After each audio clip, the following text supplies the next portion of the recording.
Hola, ¿qué tal? ¿Cómo estás? Mi nombre es Kevin Morales y te quiero dar la bienvenida al octavo episodio de Dev Locos. Recuerda, el podcast más loco de todo el mundo. En esta ocasión tengo un gran amigo, su nombre es Leonardo y que tuve la oportunidad de conocerlo el año pasado, justamente en Cali. Hola, ¿cómo estás, Leonardo?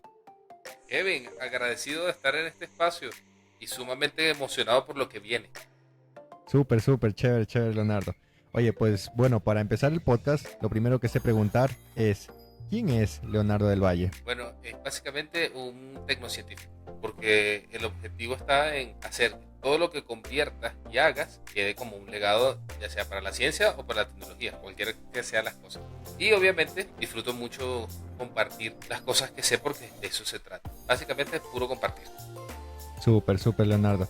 Oye, y fuera de lo tecnológico, ¿quién es Leonardo del Valle? ¿A qué se dedica? ¿Cuál sería un hobby de? Bueno, básicamente uno de los hobbies que tengo actualmente es volar drones. Tiene que ver Wow, con lo que es el tema tecnológico. Todavía estoy amateur, pero forma parte de ese tipo de cosas que empiezas poco a poco hasta que vas estrellando dron tras dron, tras dron, tras dron. Y me gusta mucho el tema de correr. Fui runner, pero ahorita lo hago nada más por hobby porque es sobre todo un ejercicio fundamental para poder centrarse e incluso enfocarse. Entonces es algo que tengo mis rutinas. súper, Leo. Bueno, ahora sí, vamos a aterrizar en el tema del desarrollo y me gustaría saber cómo empezó todo desde que tocaste la primera línea de código. ¿Cómo te llamó la atención este mundo y si podíamos regresar unos años atrás? Oye, mira, tendríamos que regresar por lo mínimo más de 30 años en el pasado, porque mi primera relación con la tecnología fue a través del esposo de mi hermana. Y él en ese entonces tenía una Mac, esas blanco y negro pequeñitas. Y obviamente mi primer contacto fue un juego. A partir de eso, tener que ver la máquina desarmada, entender ese tipo de cosas. Cuando tú tienes el contacto con la tecnología, siempre pasa porque la pasión tenga que convertirse luego en trabajo. La pasión era jugar los fines de semana, cada vez que iba para allá siempre tenían un juego nuevo, algo que aprender. Y empezaba yo a desarmar cosas para ver cómo funcionaban por dentro. Mi primer contacto con la línea de código llega precisamente con esta computadora, dándole instrucciones para que hiciera tal o cuales cosas e instalando juegos. Esos eran los disquetes de 3/4. Colocabas, instalabas, entonces tenías que colocar ciertas líneas de comando para que arrancara el juego. Si se te apagaba la máquina por alguna razón, tenías que volver a empezar todo de nuevo y ya tenía como una especie de esquema de trabajo, pero basado en el juego. Y luego se va transformando y se va ampliando, se convierte en una responsabilidad y es cuando empiezo ya definitivamente la carrera de ingeniería. Wow, súper interesante. Oye, llama la atención de que me dices que tocabas la parte del hardware para desarmar y no te sobraban piezas al momento de volver a armar o algo.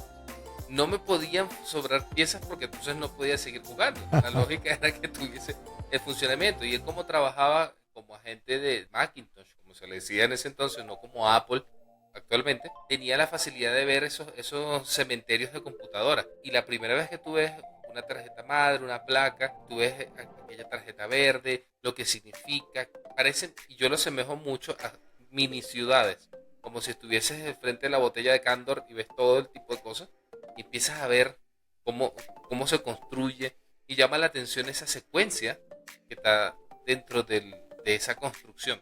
Claro, ya cuando empiezas a armarlas te das cuenta, de hecho mi primer trabajo, ya oficialmente cuando empiezo a monetizar ese conocimiento es precisamente armando computadoras y ese tipo de cosas. Entiendo, pensé. Es un trabajo como tal, al principio fue. Ok, Es correcto. ok. Chévere. Oh, y vamos a aterrizar más tu experiencia y me gustaría saber cómo fue el inicio de los lenguajes.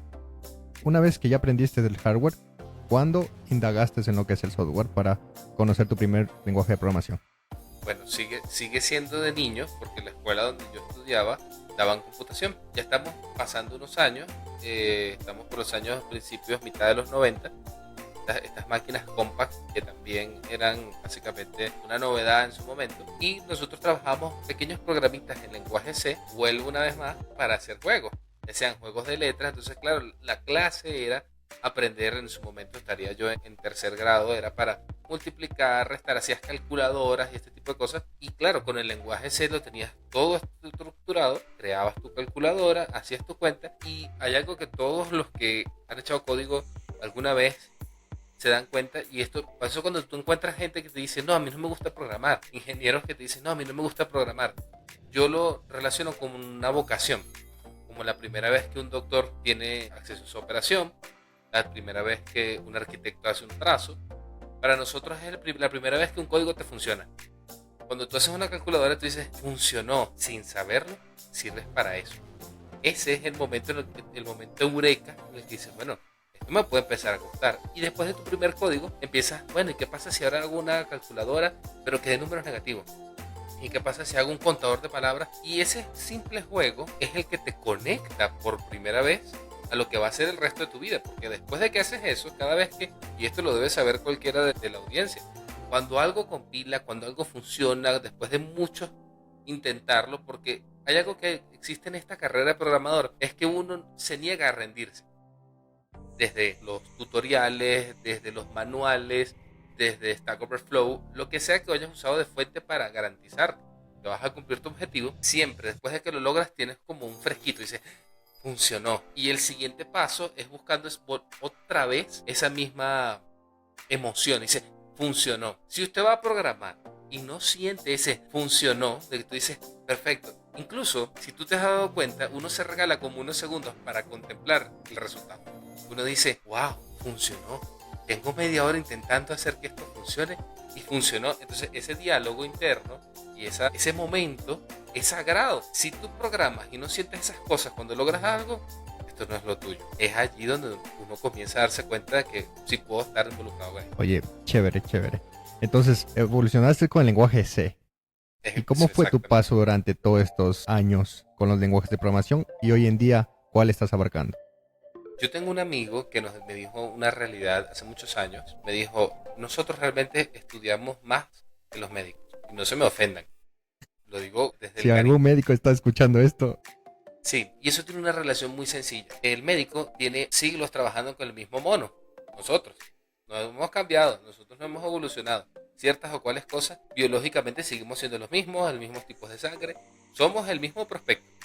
En cambio, en tecnología, hemos pasado en sus épocas cuando era COBOL, y pasas a C, y vas migrando. Pero lo que te hace realmente determinar cómo vas a ir migrando son los avances que hay. La tecnología supera en mucho la evolución del hombre, y por los últimos siglos nosotros hemos tenido cambios que han sido muy rápidos. De hecho, actualmente, tecnológicamente, tú no puedes dar una garantía de más de 6 meses, porque en 6 meses cualquier empresa cambia el código, lo actualiza, lo mejora o hace algo diferente. En esta carrera de la tecnología, básicamente tú te vas adecuando en función de la temporalidad o donde te encuentres. Es decir, en estos momentos el lenguaje que más estoy trabajando es Python, precisamente basado en los temas de inteligencia artificial, y es obviamente uno de los que más se usa, pero a su vez, en paralelo estoy trabajando mucho con AppScript, porque me permite prototipar rápidamente para tener resultados sin tener que crear tantos ambientes. Entonces la vida del programador se va adecuando en función de su necesidad como profesional, de donde se encuentra la tecnología en ese momento. ¿Por qué?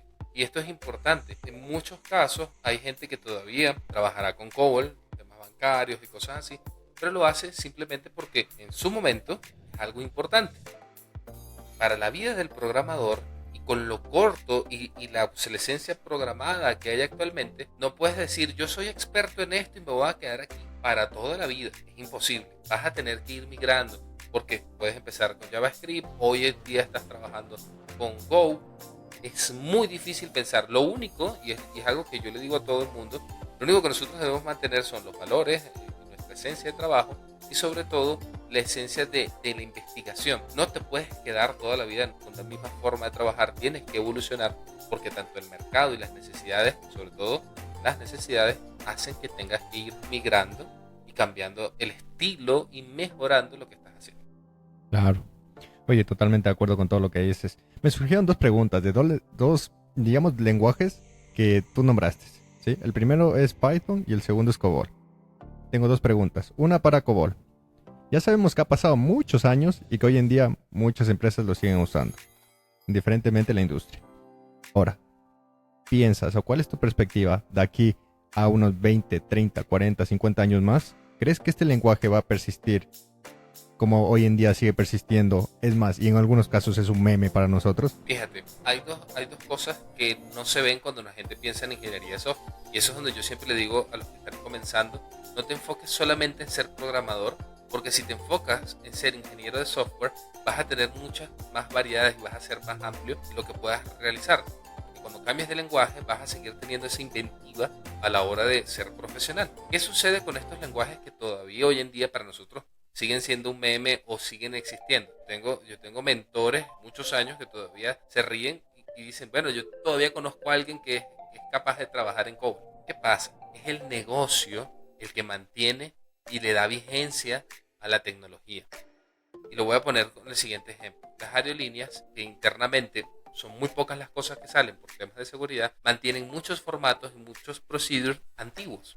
¿Pero por qué? Porque les funciona. Muchas veces, y ha pasado mucho, sobre todo, yo he sido mentor de proyectos y procesos de innovación. Y la gente siempre trae proyectos basados en tecnología. Dice, bueno, vamos a hacer una aplicación, vamos a hacer algo. No todas las aplicaciones pueden ser llevadas a la realidad porque el mundo digital no define ningún negocio. Un panadero no necesita tanto negocio digital si lo que necesita es hacer pan. Para que nosotros podamos evolucionar, dependemos de que el negocio tenga que hacer ese power up tecnológico y decir, bueno, ahora me funciona de esta manera. Pero si el negocio, independientemente de la industria, todavía puede sostenerse y es rentable utilizando cierta cual tecnología, el negocio no va a cambiar. Es como el hecho de quienes migraron a la nube. Migraron a la nube empresas que estaban comenzando, empresas de comunicación, empresas que tenían que estar constantemente modernizándose, pero hubo muchas empresas que hoy, 20 años después del boom de la nube, están empezando a ir, porque lo demanda la actualidad, porque lo demanda el mismo negocio, y porque definitivamente todo el aparataje para tener su propio data center se volvió ultra costoso. Entonces es muy extraño. Yo recuerdo que hace 20 años yo estaba estudiando para trabajar y hacer data centers. Hoy en día toda esa información es totalmente obsoleta. ¿Por qué? Porque a menos que tengas la necesidad empírica de tener los datos en tu propio almacenamiento, no va a ser necesario ese profesional experto en todos los temas de un data center, sino que necesitas a alguien experto o especialista en la nube. Ok, súper, Leo. Y con la otra pregunta es orientada a Python. Todos los invitados que me nombran este lenguaje siempre les hago la misma pregunta para saber su perspectiva. Y es que hay un mito de que dicen que con Python podemos hacer de todo. ¿Tú qué piensas? Vuelvo al tema del negocio. Okay. Si el negocio lo mantiene, sí. Si el negocio no lo necesita, no. Y te voy a poner un ejemplo. En finanzas, muchos de los negocios siguen utilizando macros de Excel y hojas de cálculo para llevar cuentas que tú pensarías que ibas a llevar en una hoja de cálculo a una base de datos. Y que por 20 años han llevado esos registros de esa manera. ¿Por qué? Porque al negocio le funciona.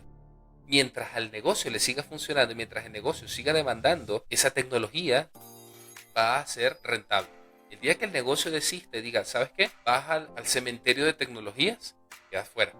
Entonces, nosotros somos parte de algo mucho más grande. Y eso se lo trato de decir sobre todo cuando doy clases o cuando tengo alumnos de programación. Yo les digo a todos, señores, no se enfoquen, ni se enamoren, ni se casen de una tecnología o de una marca. Tienen que tener metodologías de trabajo. Y eso es lo que puede hacer que puedan aceptar los cambios conforme vayan pasando. Nosotros tomamos un profesional equivalente a nosotros de programación de hace 40 años, hablando de una persona que puede trabajar con COBOL, y le dices, cada 6 meses su casa matriz va a cambiarle el código, le va a cambiar el nombre, y todo el mundo fuera va a visualizar su trabajo como que es magia. Y la exigencia cada día va a ser mayor. Te va a decir, eso va a ser imposible porque la tecnología va a una velocidad. Pero si ese profesional tiene los skills para la ingeniería de software, para crear procesos y para entender lo que el negocio está demandando, créeme que no importa la edad en la que tú lo coloques, va a poder ir avanzando, obviamente, basado en los inputs que tenga. Pero siempre digo, lo que debe hacer vigente o no una tecnología, o en este caso un lenguaje de programación o un código, debe ser que el negocio siga siendo vigente para ese lenguaje y que obviamente sea negocio para que esto monetice, porque de esto se trata. Seguimos siendo y formamos parte de una cadena de negocio. Claro, súper. Chévere, Leo. Oye, entonces vamos a pasar al siguiente tópico del podcast, que es una pregunta en base a otro mito que hoy en día lo estamos viviendo, y es sobre la inteligencia artificial, ¿ok? Sobre el AI. Y sobre el famoso mito desde que si nos va a reemplazar. Entonces, te doy voz para que me cuentes tu perspectiva. Ok, fíjate.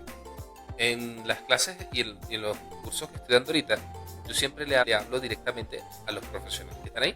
Yo trabajo tanto con programadores como gente de negocio. Y lo primero que le digo es que para entender la inteligencia artificial hay que dominar 3 aspectos fundamentales que todo profesional debe tener. Primero, imaginación. ¿Por qué? Porque nosotros somos básicamente el input de la inteligencia artificial. Como en la película de Blade Runner, la inteligencia artificial es un replicante. No genera, no crea. Por mucho de que nosotros pensemos de que innovador. Entonces, si nosotros imaginamos lo que le vamos a pedir a la inteligencia artificial y ella nos da la solución, yo tengo la necesidad como humano. 2, necesidad de discernimiento. Y esto es importantísimo porque dentro de un mundo de alucinaciones entre clientes y entre la inteligencia artificial, nosotros debemos tener el control para poder decir, esto que estoy revisando no funciona para lo que yo necesito. Volvamos a iterar, vuelvo al paso anterior. Imagino cómo volver a interactuar con la inteligencia artificial.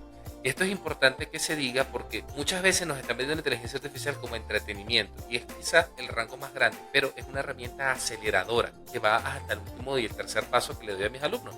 Es toma de decisiones. Cuando tengamos la información que imaginamos y hemos podido discernir el resultado, nos imaginamos entonces lo que queríamos, exactamente tiene una aproximación a lo que esperábamos, pero al final el resultado y la toma de decisiones del ser humano. Entonces, basado en esa misma lógica y en esos 3 pasos, ¿quién reemplaza a quién? Yo lo digo y se lo digo abiertamente a todos los juniors. Ustedes son el reemplazo. No el experto, no el senior, sino el junior. ¿Por qué? Imaginemos que vamos a hacer una tabla pivote o vamos a hacer una tabla de prueba. Yo puedo entrar a Gemini y le pido dame una tabla con esta cantidad de columnas y esta cantidad de filas. Está lista en 3 segundos. Me siento, hago mis pruebas. Ok, ahora vámonos a desarrollo, vámonos al ambiente productivo y hagámoslo con data real. Ya yo he proyectado lo que necesito hacer, imaginé, se lo dije, utilicé la información y ahora tomo la decisión de irme al siguiente nivel. ¿Por qué los juniors realmente son los que se sienten amenazados? Porque si no tienes la capacidad de discernimiento, que es la clave para poder decidir qué es lo que vas a hacer con la inteligencia artificial, no importa lo que te vote Gemini y lo que te vote cualquiera de las inteligencias artificiales, no vas a poder entender la magnitud de lo que estás haciendo. Hace poco hacía unos cálculos para un proyecto y algo tan simple, y ojo, y esto es importante que la gente lo entienda, no nos va a reemplazar si nosotros no nos volvemos el filtro de lo que nos da la inteligencia artificial. Sacó mal una cuenta. Me dijo que la cuenta era 9 por 4. Y cuando yo empiezo a sacar los datos, veo que hay un desfase en la gráfica. Y le digo, mira, 4 por 9 es 36. Ay, tú tienes razón. Claro que sí, disculpa ese error. Imagínate que eso hubiese sido el cálculo de un puente y que la persona o el especialista que va a recibir la información no hace el filtro y no analiza el resultado.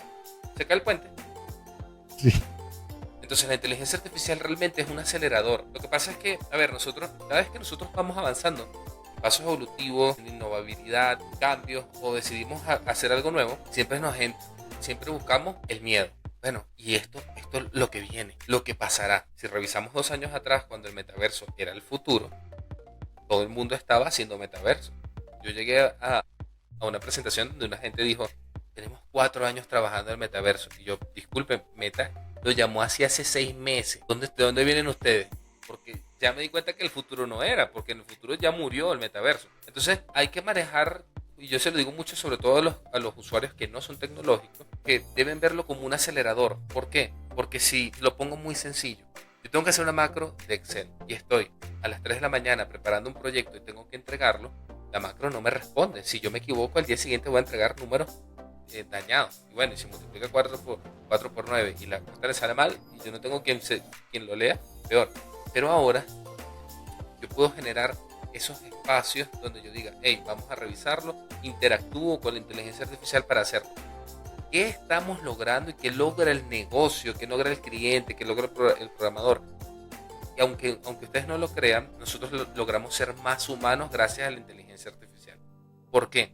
Porque si yo no tengo que sentarme a leer una tabla de prospección y la analítica puede resumirme un proceso que me puede llevar días, me lo puede resumir a horas, mi toma de decisión va a ser mejor. Es decir, mi valor como ser humano va a ser mayor en el proyecto, porque cuando yo tenga el resultado que antes me tomaba una semana, lo tenga en un día, puedo mejorar el performance de mi trabajo, puedo cambiar y generar los flujos de los procesos para que sean muchos mejores los resultados. Y además, mi valor como ser humano está al final de la cadena. Nadie saca raíces cuadradas manualmente. De hecho, todos debemos haber olvidado ese proceso. El objetivo de la inteligencia artificial es que tengamos procesos mucho más cortos y que podamos tomar decisiones más rápidas. Si nosotros podemos diagnosticar una enfermedad con inteligencia artificial mucho más rápido, el doctor puede acelerar la vida del paciente creando métodos, dándole la fórmula o trabajando mucho más rápido en la cura, porque voy a tardar, si ya antes tardaba 3 semanas haciendo exámenes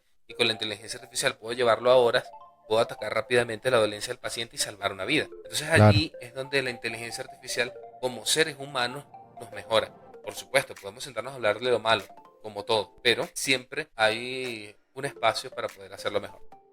Oye, súper interesante todo esto que nos cuentas y de verdad muchas gracias por compartir todo este conocimiento. Ahora, vamos a darle un poquito de vuelta a la pregunta y me gustaría saber qué crees que pasarán con estas empresas que no se adopten a la inteligencia artificial en los próximos años.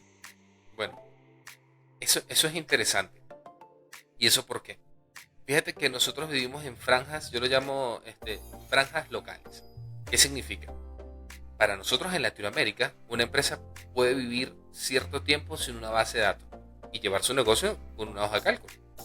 Para empresas, vamos a decirlo, de primer mundo, empresas de Norteamérica, empresas europeas, o empresas que tengan otra realidad social, otro nivel sociocultural, otro nivel económico, va a ser muy difícil sostenerse si no lo haces de esa manera. Por 2 razones.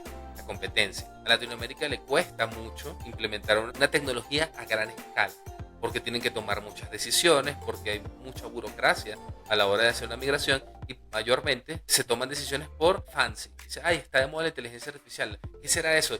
Yo lo necesito. ¿Pero para qué? No, lo necesitamos. En cambio, si tú pones a competir, esto es como el segunda división versus primera división. Los jugadores de primera división, un jugador de élite, debe estar constantemente cuidando su cuerpo, porque va a competir contra otra persona que tiene los mismos ingresos y el nivel diferencial entre 2 atletas de alto rendimiento es mínimo, lo que significa que cualquier cambio hace la diferencia. Para las empresas pasa lo mismo. Si la competencia hace que todos tengan que irse migrando, van a poder hacerlo. Entonces, ¿quién desaparece realmente? Aquel que no se adapte lo suficiente al mercado al que pertenece. Eso quiere decir que si yo estoy en una economía donde todos mis competidores están utilizando la inteligencia artificial a gran escala, han reducido los tiempos de entrega de forma potencial, el que va a desaparecer es el que no se adapte a su competencia, porque competimos entre iguales. Latinoamérica y otros países que también sean denominados de tercer mundo, también van a tener su competencia, pero va a desaparecer aquel, no el que lo haga más rápido, porque sabemos que va a costar más en Latinoamérica, pero si en su entorno puede mantener el ritmo de su competencia y elevarla, es lo que va a hacer que funcione. Por eso es que yo siempre insisto en que nosotros somos seres sociales, no podemos olvidar de que la relación entre nosotros es lo que hace que nosotros avancemos o incluso nos retrasemos. Entonces el factor que determine quién queda o quién continúa va a depender del entorno en el que se desenvuelva y cómo ejecute esa ventaja competitiva que le dé, porque hay gente que no la necesita. Hay gente que no necesita inteligencia artificial ahora, la va a necesitar después. Entonces, si tú te volteas y lo ves como una necesidad ahora, no la necesitas, puede que entonces te pierdas. Mira la diferencia. Yo volteo y digo, necesito inteligencia artificial. Entonces pasa un efecto, yo lo llamo el efecto all you can do it. ¿Por qué? Porque las empresas que no son del ramo tecnológico se voltean a estudiar inteligencia artificial. Dice, bueno, vamos a agarrar a todo el equipo de TI que vayan a trabajar en inteligencia artificial. Esa curva de aprendizaje los puede a ellos retrasar lejos de lo que lo puede adelantar, porque en vez de ir con un partner trabajando de la mano, que el partner identifique que solamente trabaja esos temas de power up para la inteligencia artificial, no te está dando ventaja. Entonces estás desviando la atención de tu negocio hacia algo que que va a tomar tiempo, donde la curva de aprendizaje va a implicar inversión y desarrollo, y tu competidor, que sí fue acompañado por un partner, que sí hizo el trabajo, le dijo, partner, encárgate de todo eso, yo me encargo de mi negocio, se posicionó mucho más rápido porque sea mejor, es porque hizo la mejor carrera y el mejor acompañamiento. Y tú gastaste tus recursos, te quedaste aquí, no avanzaste en tu negocio porque decidiste hacer el cambio porque te pareció sencillo.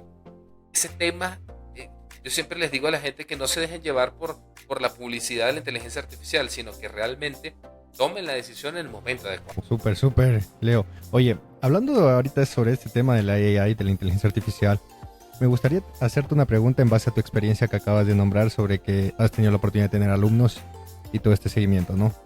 ¿Qué crees que pase con la educación, con estas personas de escuela, colegios, universidades, institutos? Porque te soy muy sincero y creo que en otras ocasiones lo he nombrado. Si esto yo lo hubiera conocido hace unos 14 años, 2 años atrás, para mí hubiera sido mucho más fácil hacer un ensayo de la conquista de Cristóbal Colón, por ejemplo. Para mí hubiera sido mucho más fácil hacer unos slides.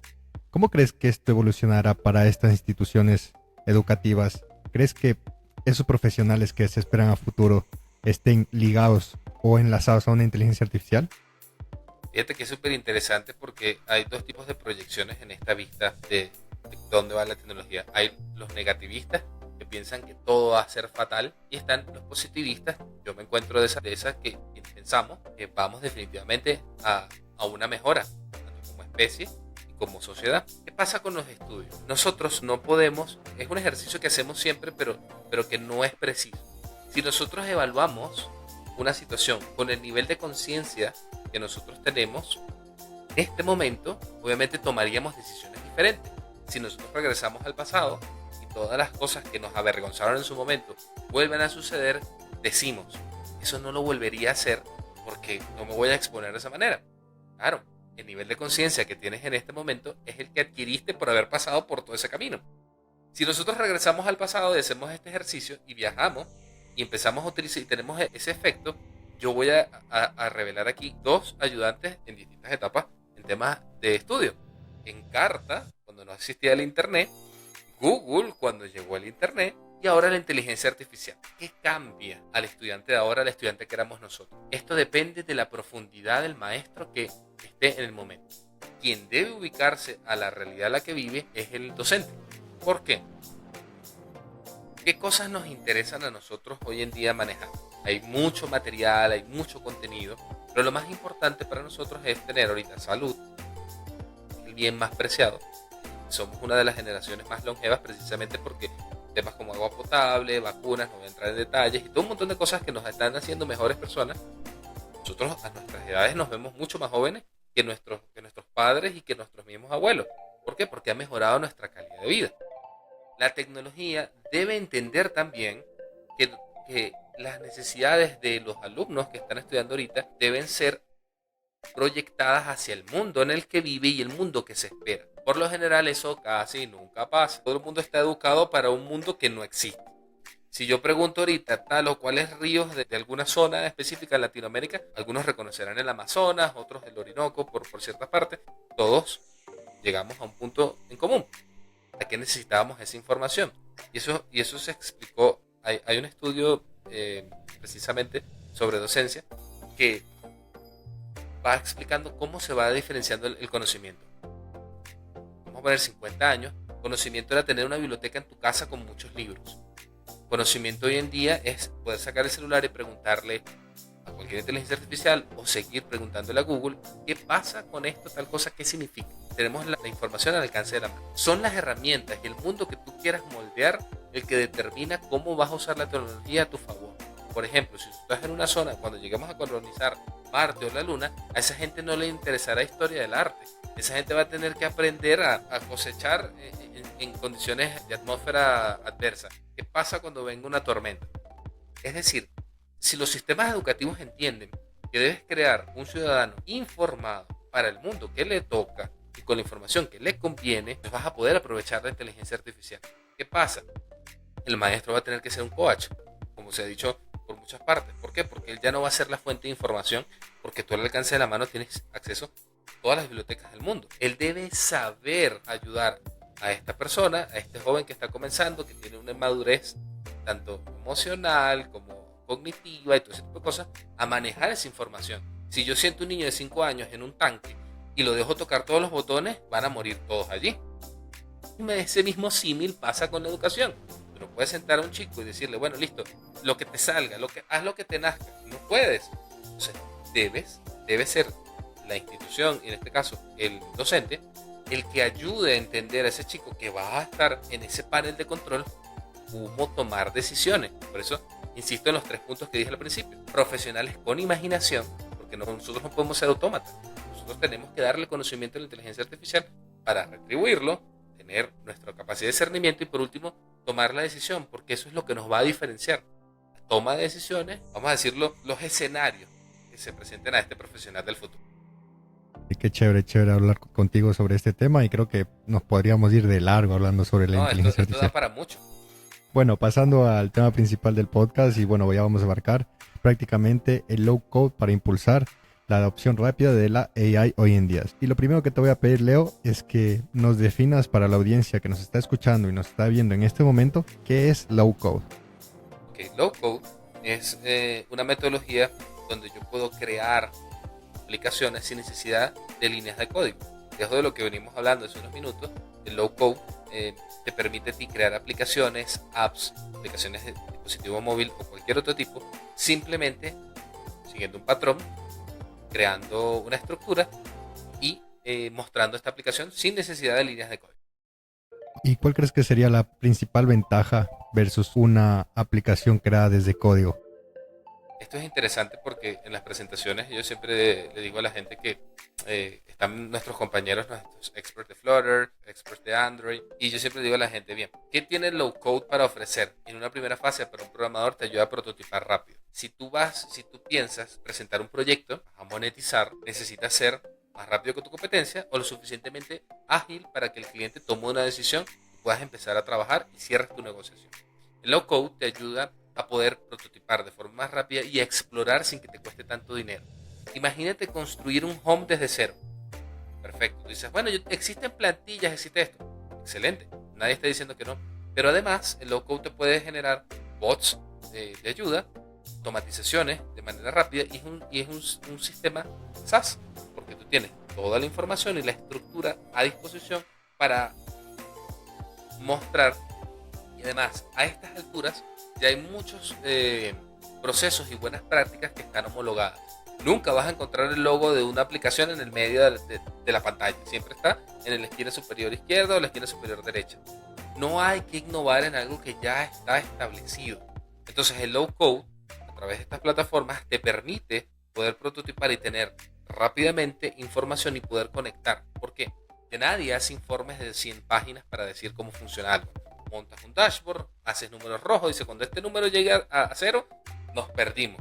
Bueno, vale. Eso lo puedes hacer tú con un low code y además el low code hace para el negocio que pueda ocuparse del negocio. Así como lo mencioné hace rato, si yo puedo mostrar la información y tener el control de la analítica y la data que maneja mi negocio, yo puedo tomar decisiones mucho más rápido porque voy a saber en qué momento llego al punto de equilibrio, en qué momento estoy en ganancias y en qué momento estoy perdiendo. A través de estas aplicaciones tú puedes ordenar tu data y proteger y gobernarla de forma más rápida para que el equipo de TI se ocupe de seguridad y de cosas más avanzadas. Piensa que el low code llegó para ocupar ese espacio donde las áreas de TI no van a trabajar. Dicen, no, necesito hacer un reporte que diga esto. Y dicen, sí, pero lo más importante ahorita es la seguridad. Entonces, bueno, el negocio está adoptando el low code para poder acelerar los procesos de gestión y manejo de sus datos. Ok, chévere. Oye, y me gustaría saber, ¿y qué consejo le das a estas personas que nos están viendo y escuchando? En el caso de que ellos quieran empezar a estudiar lo que es la programación, ¿en qué momento de su vida deberían aprender tal vez algo de low code? ¿Paralelo a lo que van aprendiendo? Ok, un lenguaje, una tecnología, etcétera.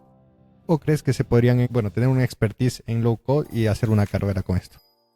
Fíjate, sí se puede porque, el low code da para todo. Tanto para el equipo de TI como para los equipos del negocio. Por ejemplo, con AppSheet, que es una plataforma que está dentro de Workspace, tú tienes el acceso y como es nativa, puedes manejar los datos que tienes en Drive, los datos que tienes en Google Docs, los datos que tienes en tus hojas de cálculo, y ya centralizaste sin querer las 3 aplicaciones principales que existen en Workspace.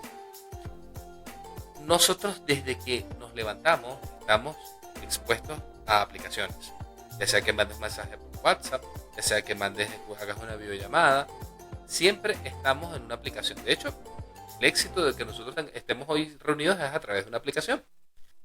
Nuestro mundo, nuestra forma de comunicarnos como profesionales depende de muchas aplicaciones. Pedimos comida por aplicaciones, compramos entradas al cine por aplicaciones y distintos negocios como viajes, vuelos, el mismo ocio está parametrizado en una aplicación. Ya no se dice, si no está en internet no existe. Ahora se piensa, si no tienes una aplicación, ¿para qué me sirves? Todos los usuarios están empezando a comunicarse a través de este sistema. Cuando tú empiezas a trabajar con una aplicación de low code, estás entrando en el próximo nivel de lo que viene. Todo el mundo quiere aprender inteligencia artificial, pero yo siempre le digo a mis alumnos y las charlas que doy, si nosotros empezamos por low code y construimos aplicaciones para el negocio, para comunicarnos, para lo que sea, va a ser mucho más fácil que adoptemos la inteligencia artificial cuando llegue a su pináculo más alto, es decir, cuando tenga una interacción absoluta.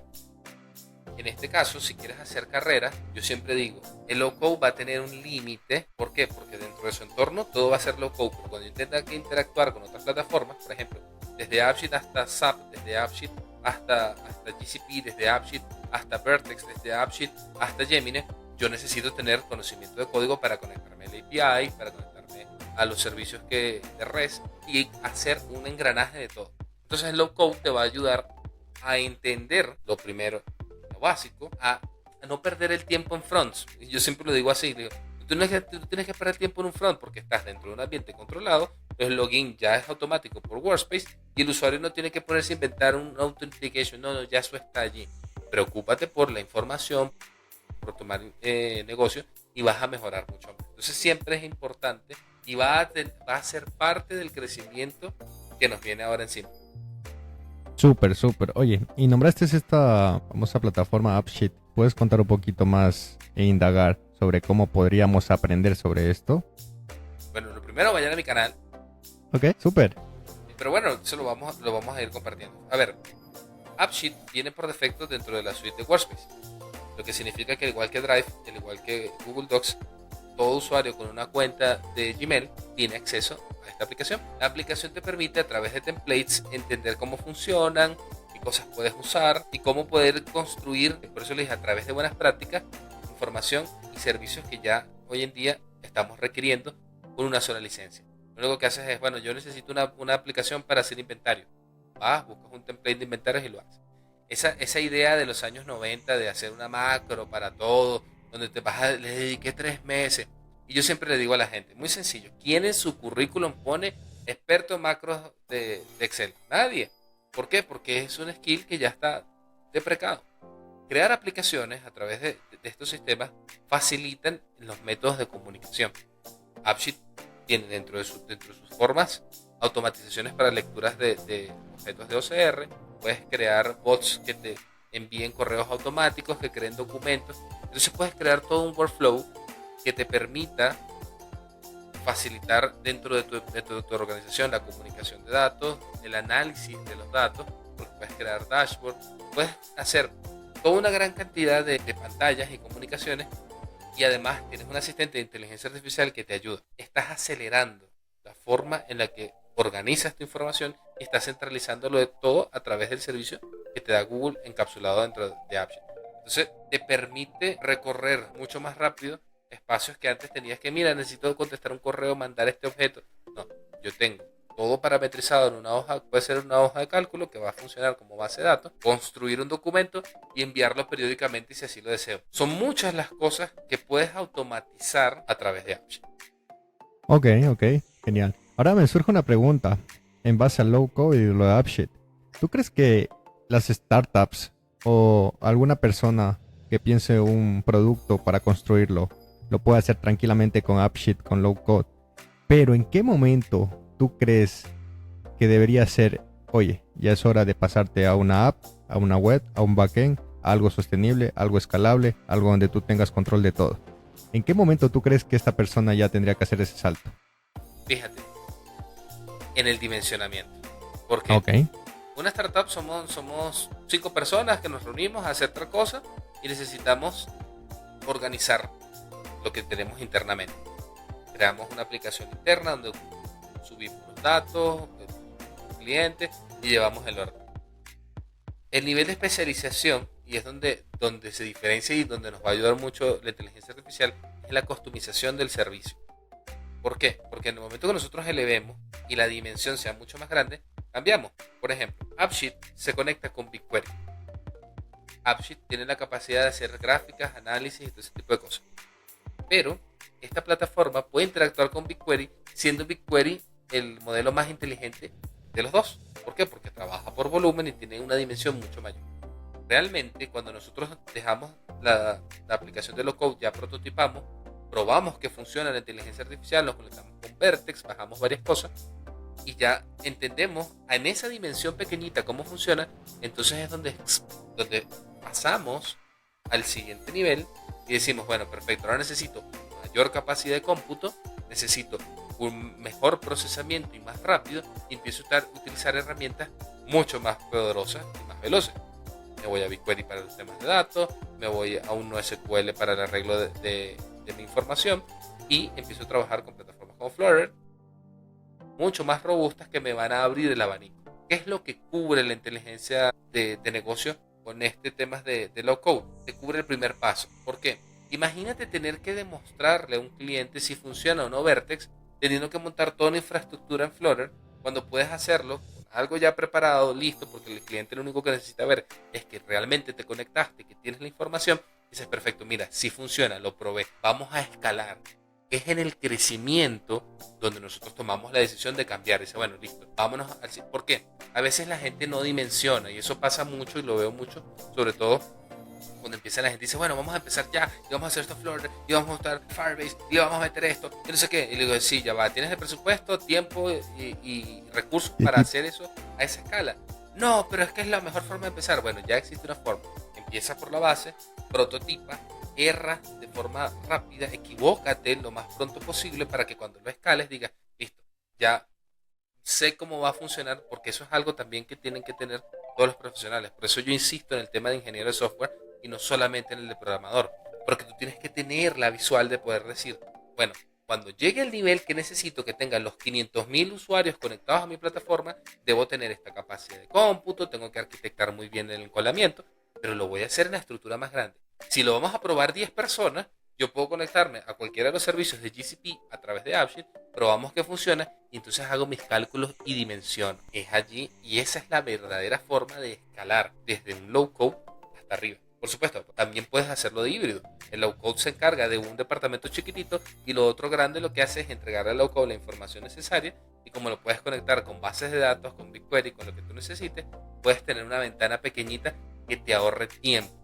Es este proceso que hablamos al inicio, acelerar. No tengo que pasar meses programando algo en COBOL, porque ya tengo más que comprobado el sistema, más que comprobado la forma en la que trabajo, y puedo empezar en este corto tiempo algo que me gustaba mucho y poder llegar a mi proyección mucho más rápido. Ok, súper chévere esos consejos que das, Leo. Y bueno, lo último que quiero preguntarte es si AppSheet tiene soporte de todo lo que es la suite de inteligencia artificial de Google, de Gemini, como para también crear productos con inteligencia artificial dentro de AppSheet. Sí, AppSheet va a sacar dentro de poco un módulo que se conecta directamente con Gemini para poder analizar imágenes y contenido. Además de los servicios de soporte que te brinda Google, donde tú tienes un chat, donde escribes, y obviamente, dependiendo del licenciamiento que tú tengas, tienes mayor o menor cobertura. Y además, ese servicio de low code permite conectarse con APIs, lo que facilita el método de prueba. Yo tengo aplicaciones hechas conectadas con Gemini, conectadas con Vertex, incluso con servicios de otros. ¿Por qué? Porque a través del servicio de API y los servicios REST, yo a la información, hago peticiones, mando datos, entonces yo puedo mostrar en una maqueta pequeña el resultado de algo que espero que después vaya a llevar a un sistema más grande. Entonces es totalmente viable poder empezar a prototipar y a trabajar a escalas pequeñitas. Súper, Leo. Oye, y para ir terminando, porque me acaba de surgir otra pregunta, ¿qué tal es la comunidad de Low Code? Fíjate que la comunidad de low code tiene muchas vertientes. Ahorita somos pocos en la de AppSheet. La última cuenta que hice éramos 15 solamente en todo el mundo. Y básicamente lo que nosotros estamos impulsando y lo que más se trabaja son las conexiones. Es decir, ¿cómo puedo hacer AppSheet para que se conecte con Apigee? Ah, bueno, perfecto, aquí tengo una forma.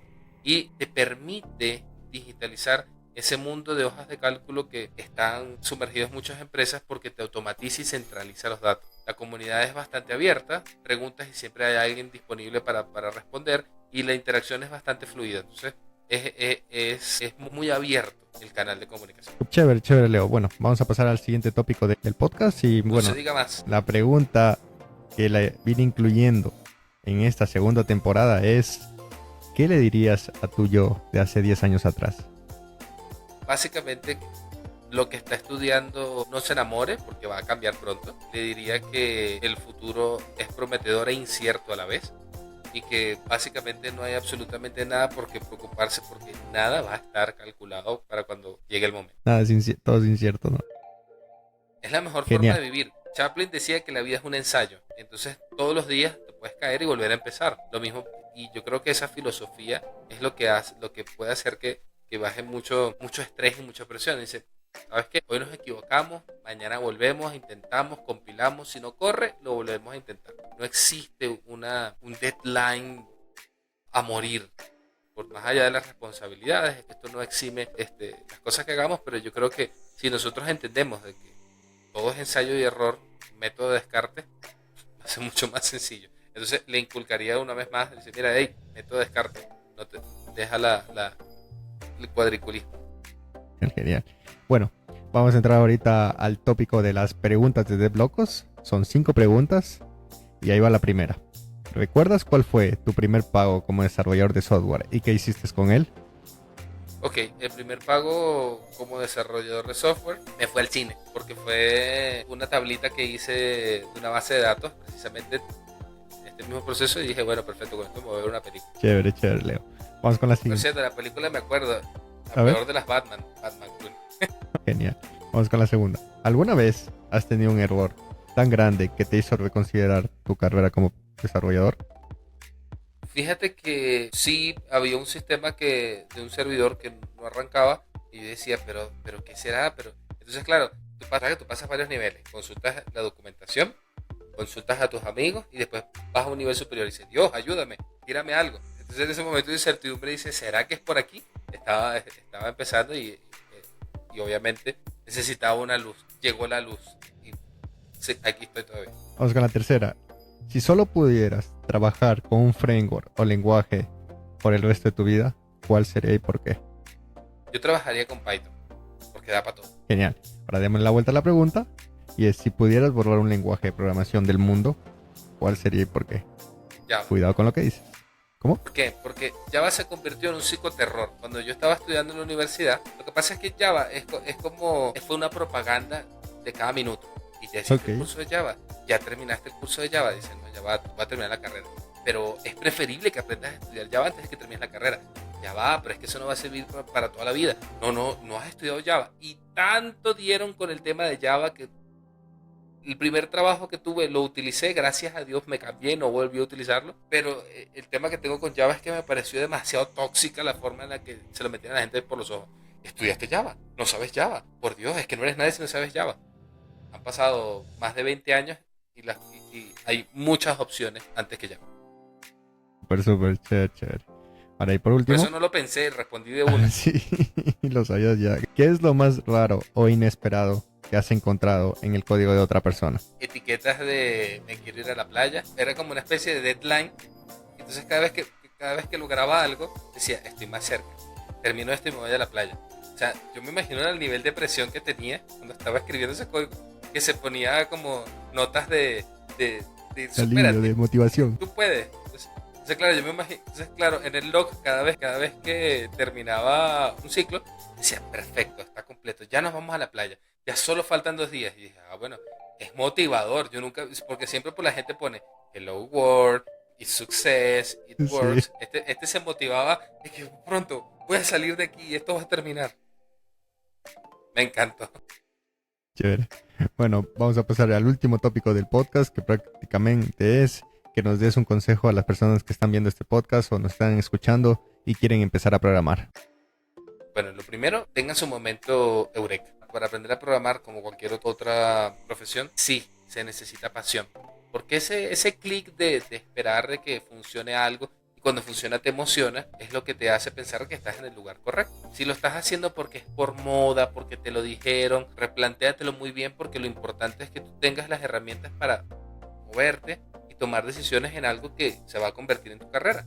Y si tú vas a tener que tomar decisiones en cuanto al código, a la programación, y no estás tan seguro de qué decisiones tomar, y se te hace muy difícil proyectarte, sobre todo porque necesitas tener ese momento eureka, ese espacio que tú digas, funcionó, y que cada vez que algo te vayas a ir iterando, porque esto no es crear un código y funcionó a la primera. Vas a tener que estar constantemente haciendo. Yo lo comparo mucho con el trabajo de un ebanista. Si tú te equivocas con la pieza, por lo general tienes que empezar o decides cambiarla. Entonces yo les recomiendo que primero ensayen todo lo que puedan, que se dediquen, que tengan paciencia, sobre todo que se tengan paciencia, porque esto no es de, nos han vendido que esto es un mundo de all star y todo es, no, la magia está cuando tú logras ese commit, cuando ese fallo lo logras, y sobre todo cuando tienes capacidad de inmersión. Dices, bueno, voy a meterme aquí a pensar qué otra cosa puedo hacer, y puedes de una sola solución imaginarte varias. Entonces traten de dedicarle y darle la imaginación que necesita al momento que tomen la decisión. Pero esto es cuestión de ensayo. Genial.